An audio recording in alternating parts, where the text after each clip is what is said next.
Live news में आपका स्वागत है। मैं हूं सर्वेश। इस वक्त हम आ चुके हैं चुनाव चौपाल की टीम को लेकर लौरिया विधानसभा के बनकटवा गांव में। बनकटवा गांव की आम आवाम हमारे साथ है, तमाम लोग यहां मौजूद हैं। हम इनसे बात करेंगे कि आखिर इनका मिजाज क्या है, इस बार के चुनाव में इनका मूड क्या है, इस बार के चुनाव में यहाँ मुद्दे क्या हैं, पिछले विधायक ने क्या कुछ किया है, क्या कुछ बाकी रह गया है। आप बताइए कि इस बार के चुनाव में मुद्दा क्या है यहाँ पे? मुझे यही हम लोग बदलेंगे। किसको बदलिएगा? सरकार दूसरा बनाएंगे हम लोग। क्यों? इसलिए कोई काम नहीं कर रहा है। हम लोग यहाँ जो जीते हैं वो कोई काम नहीं किए हैं। क्या क्या नहीं किए हैं? क्या आज तक तो दूसरा नहीं दिखाया हम लोग यहाँ पर आकर। भाई हम लोग का फोटो ही नहीं, जीत के जाते हैं, कोई जीत के जाता है यहाँ पर फोटो नहीं दिखाता है लोग। क्या क्या कमी रह गया इलाके में? कमी तो कुछ नहीं है। कमी तो यही है, सिर्फ पढ़ाई लिखाई साफ नहीं है। यहाँ पर कोई पढ़ाई लिखाई का छिटा नहीं है। यहाँ खाली कोई बहाली नहीं है। अस्पताल का व्यवस्था है या इलाज के लिए कहाँ जाना पड़ता है? हम लोग जाते हैं लौरिया नहीं जाते, हम लोग जाते हैं बेतिया, और उसके बाद बेसी दिक्कत होता है तो हम लोग जाते हैं गोरखपुर। तो विधायक से आप लोग इस सब शिकायत करते हैं तो क्या कहते हैं विधायक जी से? कोई हम लोग मुलाकातें नहीं होता तो क्या शिकायत करेंगे? मुलाकातें नहीं होता तो हम लोग क्या शिकायत करेंगे उनसे? तो पक्का है इस बार विधायक बदल दीजिएगा? हाँ, बदल देंगे हम लोग। विधायक बदल देंगे, यहाँ पे लोगों का कहना है। आप बताइए चाचा कि जो हालात यहाँ पे हैं, जो सिचुएशन यहाँ पे है, चुनाव का समय है, 7 तारीख को मतदान होने वाला है, आप लोग भी अपना वोट का इस्तेमाल कीजिएगा। तो इस बार क्या देख के वोट कीजिएगा? हम लोग यही वोट करेंगे कि अपना सरकार खुद चुनेंगे। हमारे लायक जो सरकार है उसी को चुनेंगे। हम लोग इस टाइम विधायक बदल देंगे। हमको चाहिए कि मोदी जैसा यहाँ विधायक मिले। वैसा विधायक नहीं कि जो आज तक कोई शक्लें ना देखा हो।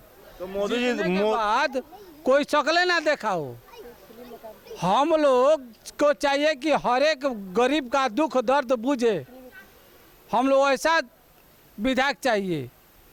मोदी जी हैं, सबको दुख दर्द समझते हैं, विधायक नहीं समझता है। लेकिन आपका विधायक तो मोदी जी की पार्टी से है। मोदी के पार्टी से है पर उनके जैसा नहीं है। हम लोग बदल देंगे। तो मतलब लगता है कि इस बार भाजपा ने गलत सिलेक्शन कर लिया आप लोग के लिए? जी, हम लोग के साथ गलत करिए लिया है, इसलिए कि हम लोग कैंडिडेट बदल देंगे। हम लोग नहीं रहेंगे उसमें, हम लोग वोट नहीं देंगे। तो किसको दीजिएगा वोट, क्या सोचे? अब अपना मतदान है, हम अपना खुद सोचेंगे कि हमारे लायक कौन है, उसको हम वोट देंगे। नाम मत बताइए, लेकिन वो कैसा आदमी चाहते हैं? कैसा आदमी? हम लोग को ऐसा आदमी चाहिए कि जो गरीब का सुरक्षा हो, गरीब का दुख दर्द समझता हो, गरीब का पास आए, उसका दुख दर्द समझे। बाढ़ कितने बार आया, हम लोग को पूछने कोई नहीं आया। क्यों नहीं आया? डांड भर पानी हेल कर हम लोग रोड पार करके जा रहे हैं, रोड पार करके आ रहे हैं। लौरिया क्षेत्र में मिला उन लोग का बाढ़ पीरियड, हम लोग का कुछ जो बाढ़ में डूबा उसको कुछ नहीं मिला। आज जिसको बाढ़ नहीं पहुंचा उसको बहुत कुछ मिला। हम लोग गरीब आदमी हैं, गरीब का दुख जो समझेगा उसको हम लोग देंगे। तो जो दुख समझेगा उसको अपना वोट देंगे। आप बताइए, कोरोना महामारी जब फैला था, लॉकडाउन था, बहुत सारे लोग बाहर से भाग के अपने गांव आए। क्या लगता है कि सरकार ने उन लोगों को लाने में कोई मदद की? यहाँ के विधायक ने उसमें कोई मदद की? और जो लोग यहाँ से लौट कर आए, बाहर से जो कमाते थे, बाहर काम करते थे, लौट कर आए, उनके लिए कुछ यहाँ रोजगार की व्यवस्था हुई? कोई रोजगार की व्यवस्था नहीं हुआ जी, कोई रोजगार की व्यवस्था नहीं हुआ। क्योंकि यहाँ पे 2000 भीड़ होता है, जो कोई मिनिस्टर है, कोई नेता आता है, और ट्रेन के इन्हें बंद करा दिया। हम रोजगार बैठे हैं आज 8 महीने से, खाना तक नहीं मिलता है।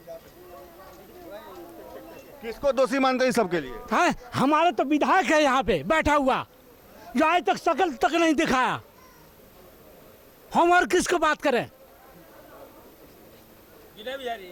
8 महीने से हम घर बैठे हैं, घर के गरीब आदमी 8 बजे कम खर्च चलाते हैं। मजदूर नहीं मिलता बिहार में, और 2500 रुपये होगा। जब तो हम तो दिल्ली पंजाब जाएंगे, पहले 300 रुपये में जाते थे। हम उसको क्या तारीफ करें। नहीं, हम तारीफ की बात नहीं कर रहे हैं, तो जो समस्या है उसमें क्या लगता है कि सरकार फेलियर रही, कोई काम नहीं किया आप लोग के लिए? हमारे लिए कोई काम नहीं किया जी। हमारे मेन मुद्दा है रोजगार को, जो हमें नहीं मिला। शिक्षा शिक्षा क्या, 8 महीने दिन से तो स्कूल बंद है, तो शिक्षा कहाँ से मिल जाएगा जी। नहीं, जो स्कूल जो बंद पहले नहीं था, जब बंद नहीं था तो वहाँ पढ़ाई लिखाई ठीक से होती थी, बच्चे ठीक से पढ़ते थे यहाँ पे? प्राइवेट से पढ़ते थे, स्कूल में तो जाते नहीं थे। अब हमारे पास उतना पैसा तो है नहीं जो हम प्राइवेट से पढ़ाएं, 250 रुपये एक लड़के को दें। तो अभी घर का रोजी रोटी कैसे चल रहा है? कैसे चल रहा है, बड़े दिक्कत है जी। कर्जे लेके खाते हैं, वो भी कहता तू 8,000 रुपये लेके खा गया, अब कहाँ से तुझे दे, पहले तो दिया नहीं अपना वाला। आप पहले कहाँ काम करते थे? पहले दिल्ली काम करते थे। रहने वाले कहाँ के? हम बिहार के रहने वाले हैं। यहीं के रहने वाले? हाँ, यहीं के रहने वाले हैं। तो दिल्ली में क्या काम करते थे आप? यही मजदूर वगैरह करते थे।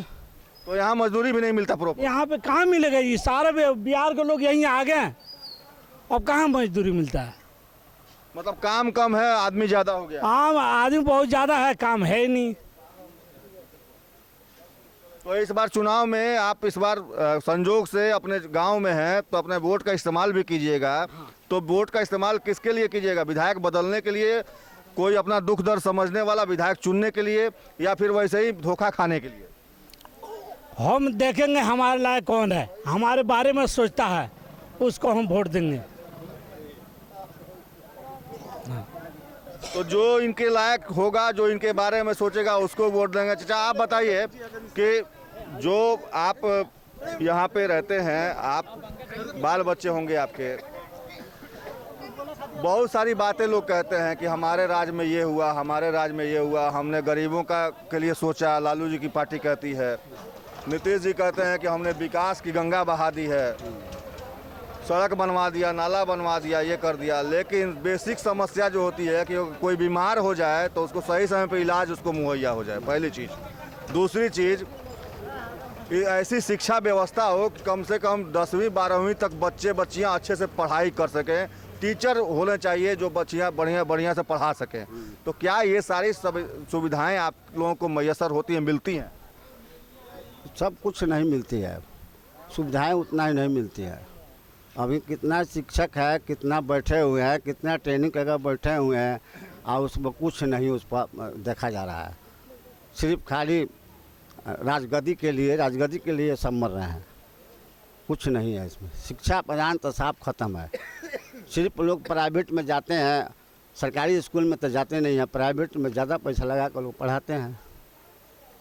यही तो बात है शिक्षा की। और अस्पतालों में क्या व्यवस्था है? अस्पताल में तो लौरिया में लोग का अस्पताल पड़ता है, उतना व्यवस्था तो यहाँ नहीं है। बेतिया भागते हैं, वहाँ से नहीं हो तो गोरखपुर भागते हैं, इतना व्यवस्था नहीं है लौरिया में।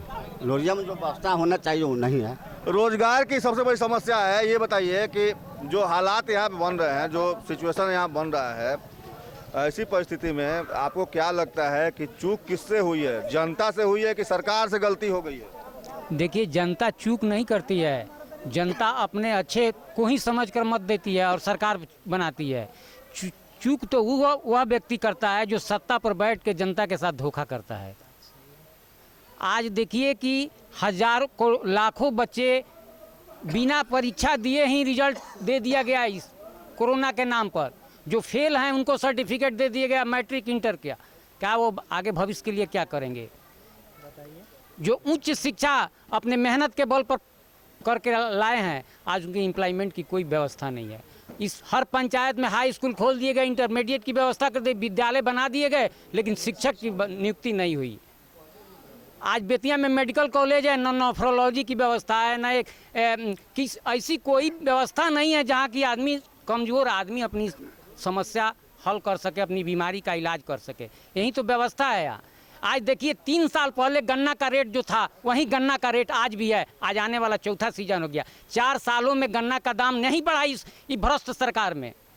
लागत मूल्य बढ़ा है, किसानों का मजदूरी बढ़ा है, खाद का दाम बढ़ा है, जुताई बढ़ा है, लेकिन यहाँ का गन्ना मंत्री और मुख्यमंत्री पैसा लेकर चीनी मिल मालिकों से और गन्ना का दाम नहीं बढ़ा रहा है। 1000 रुपया क्विंटल पर धान का खरीदने वाला कोई नहीं है।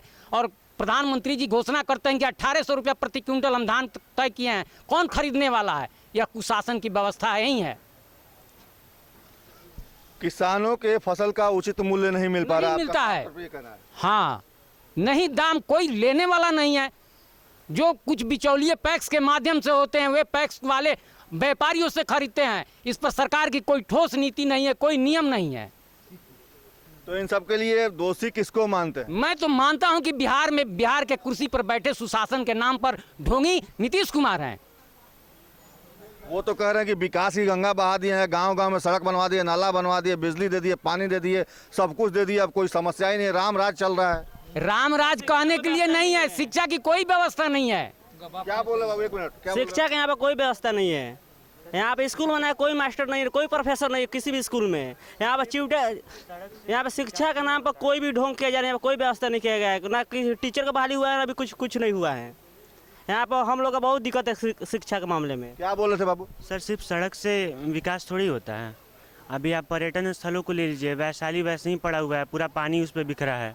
कहीं भी आप पर्यटन स्थल जाइए, लौरिया नंदनगढ़ है, उसका भी देख रेख नहीं है सर। पर्यटन बहुत अच्छा हो सकता है अगर बिहार में किया जाए तो। आपके विधायक जी तो पर्यटन मंत्री भी रह चुके हैं, नहीं, कुछ काम नहीं होता। कला संस्कृति मंत्री रह चुके हैं। अभी मैंने कुछ दिन पहले वैशाली का हाल देखा, वहाँ पे पानी लगा हुआ है। ऐसे थोड़े पर्यटन का काम चलेगा। पर्यटन में बहुत रोजगार हो सकता है सर, कुछ नहीं होता है। अभी हम लोग पटना जाने को मजबूर हैं, बहुत लाखों रुपए लग रहे हैं कोचिंग के नाम पे, कोई सुविधा नहीं है यहाँ पे। पटना में कोचिंग के नाम पे लुटाई हो रहा है सर, कुछ पढ़ाई नहीं होता है ना। सर, हम लोग मोतिहारी में पढ़ते, चंदबारी में तो इतना पानी होता था, पानी का नाला का व्यवस्था, कुछ का व्यवस्था नहीं था। हम लोग इतना पानी टॉप कर जाते थे, वहाँ पर कुछ व्यवस्था किसी भी राज्य में, किसी भी जिले में कोई व्यवस्था नहीं है। बीजेपी की सरकार में कहीं भी देखिए, बीजेपी की सरकार में कोई व्यवस्था नहीं है। क्या करना है इस बार चुनाव? हम इस बार चुनाव में मुख्यमंत्री को बदल देंगे। सर देखिए, मोदी हैं देश के लिए अच्छे हैं, लेकिन नीतीश हमारे राज्य के लिए अच्छे नहीं हैं। आपको सही मायने में क्या लगता है यहाँ किस तरह की समस्याएं हैं जो कि दूर करनी सबसे ज़्यादा जरूरी है? अगर कोई विधायक बनता है तो सबसे पहले उसको इस चीज़ पे नज़र डालना चाहिए। ये सबसे बड़ी समस्या एम्प्लॉयमेंट की है। एम्प्लॉयमेंट का तो बेड़ा गर्क कर रखा है इसने, नीतीश कुमार ने। जो भी एम्प्लॉयमेंट अपॉर्चुनिटी पहले आया करती थी वो बिल्कुल ख़त्म हो गई। और मेन इशू जो इस बार इलेक्शन का है वो एम्प्लॉयमेंट ही है। बिल्कुल एम्प्लॉयमेंट बिल्कुल नहीं मिला है इस गवर्नमेंट में, और ज़्यादा से ज़्यादा कोशिश यही की गई है कि सारे अपॉर्चुनिटीज़ को ख़त्म कर दिया जाए, सारे लोग बेरोजगार बन के घर पे बैठे रहें। एक और समस्या है, लगातार लोग बोल रहे हैं कि जब फ्लड आता है तो कोई नेता नहीं आता, कोई मंत्री नहीं, उसके लिए फ्लड के लिए, उसके रोकथाम के लिए, उससे बचाव के लिए कोई ठोस कोई योजना नहीं है सरकार के पास। नहीं, अगर फ्लड इलेक्शन के टाइम में आता है तो सारे लोग पहुंचते हैं, सारे लोग अपना एग्जीबिशन करते हैं कि हम बहुत सोशल वर्कर हैं, बहुत बड़े सोशल वर्कर हैं। लेकिन अगर इलेक्शन के टाइम में नहीं हो तो कोई नहीं आता है। और फ्लड के लिए चूँकि ये प्रॉब्लम आज की नहीं है, कई दशकों से चली आ रही है, आज तक कोई उसका उपाय नहीं हुआ है और लग भी नहीं रहा कि कुछ होगा उसके लिए। एक शिक्षक होने के नाते आप क्या अपील करेंगे? क्या करना चाहिए इस बार चुनाव में? लोगों को कितना सोच समझ के अपने मताधिकार का प्रयोग करना चाहिए? क्या देखना चाहिए? एक विधायक में क्या क्या होना चाहिए, क्या क्या खूबियाँ होनी चाहिए जिसके आधार पर लोगों को अपना विधायक चुनना चाहिए? विधायक चुनने के लिए सबसे बड़ा चीज़ तो बिहार में जातिगत समस्या बहुत बड़ी चीज़ है कि लोग ऊपर उठे। हाँ, कास्टिज्म सबसे ज़्यादा चलता है। तो कास्टिज्म को छोड़ के और जो पार्टी का मैनिफेस्टो है, अगर उनको सूट करता है वो मैनिफेस्टो तो उसके फॉलो करें वो लोग।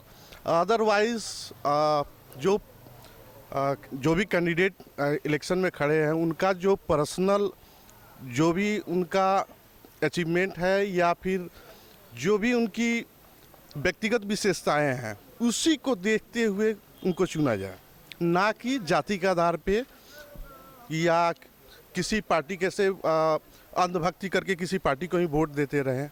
आपने मैनिफेस्टो की बात उठाई, तो मैनिफेस्टो हर चुनाव में पार्टियां निकालती हैं, लेकिन जब चुनाव खत्म हो जाता है, जब वो जीत कर सरकार बना लेते हैं तो मैनिफेस्टो झूठ का पुलिंदा साबित होता है। जी, ये तो देखना, इस बार तो तेजस्वी यादव भी 10 लाख नौकरी का वादा कर रहे हैं। मोदी जी भी उससे ज़्यादा कर रहे हैं। मोदी जी ने रोजगार क्रिएट करने के लिए बोला था और कुछ हद तक ऐसा लगता है कि सफल भी हुए हैं। 15 लाख आया अकाउंट में आपके?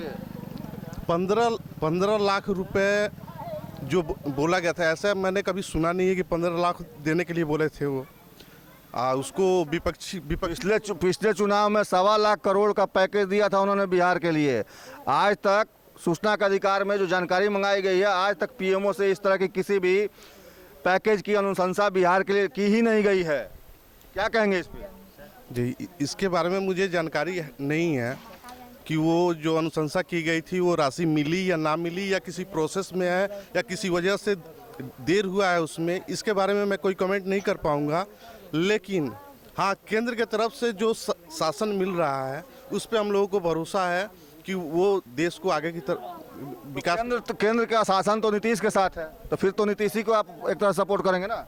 ऐसा ही हुआ था, राजस्थान में भी हुआ था। सब लोग बोल रहे थे वसुंधरा तेरी खैर नहीं है, मोदी तुमसे बैर नहीं है। सेम कंडीशन इस टाइम बिहार में यही है। मतलब नीतीश जी जाएंगे? मतलब मैं अपनी व्यक्तिगत राय बता रहा हूँ। अब पता नहीं अब लोगों के मन में क्या है? लोगों के मन में क्या है, लेकिन नीतीश को नहीं रहना चाहिए। नीतीश को नहीं रहना चाहिए। और साफ तौर पे यहाँ पे जो लोग हैं उनका ये रुझान है कि जो व्यक्ति, जो विधायक के लिए जो भी उम्मीदवार है, अगर वो इनके दुख सुख में शामिल होता है तो उसको अपना ये पूरा वोट देंगे। लेकिन अगर किसी ने इनकी बात नहीं सुनी, इनके दिल की बात नहीं समझी, इनके सुख दुख में शामिल नहीं हुआ और वोट लेकर 5 साल तक गायब रहा, तो वैसे लोगों की इस बार खैर नहीं है। तो वैसे लोग चेत जाएं। अगर इसके बाद भी नहीं चेते तो फिर ईवीएम 7 तारीख को उनकी किस्मत का फैसला कर ही देगा। फिलहाल आज के चुनावी चौपाल में इतना ही। कल किसी और जगह जाएंगे और वहां जानेंगे कि वहां की पब्लिक का मूड क्या है।